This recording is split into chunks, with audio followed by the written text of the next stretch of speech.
आस भाई बांधी देबा स्नेह डोरी अछि जेते भेद भाव जीवारे भूली डोरी मात्र नुहे जे रक्षा बंधन भाई भाई हृदयर प्रीति चंदन शीतलता देव दग्ध पराणे भरी अछि जेते भेद भाव जीवारे भूली आस भाई बांधी देबा स्नेह डोरी अछि जेते भेद भाव जीवारे भूली।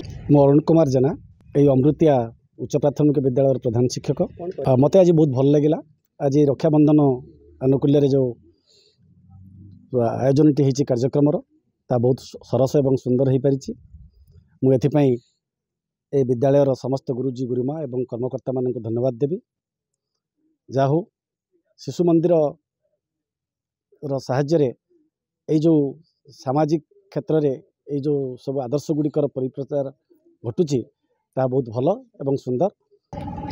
मु श्री वृंदावन मल्लिक यही शिशु विद्या मंदिर अमृतियार उपसभापति और यही विद्या मंदिर 2007 मसीह स्थापित होती है। एजावत यार रेकर्ड बहुत बढ़िया अच्छी एवं प्रति कार्यक्रम गुड़िक बहुत सरस सुंदर एवं आकर्षणीय होता है।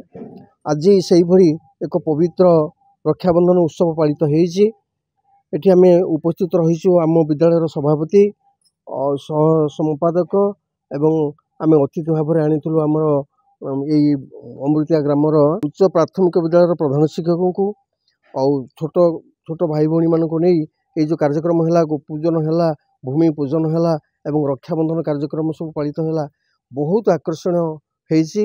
ये एक पवित्र बंधन भाई भौणीर संपर्क एवं यही जो परंपरा कहीं क्यों जुगरु यही जितेबाला कि सबू विद्यालय बंद से यही शिशु विद्या मंदिर आज खोला रही है। ये परंपरा हिंदू धर्मर गोटे महान परंपरा यह पालन कराई आम समस्त गर्वित एवं जिते सब आसुंच गार्डियंस आउ कार्यकर्ता जिते सब अच्छा समस्ते आपको पालन कर बहुत बढ़िया नटवर महापात्र सरस्वती शिशु मंदिर सभापति।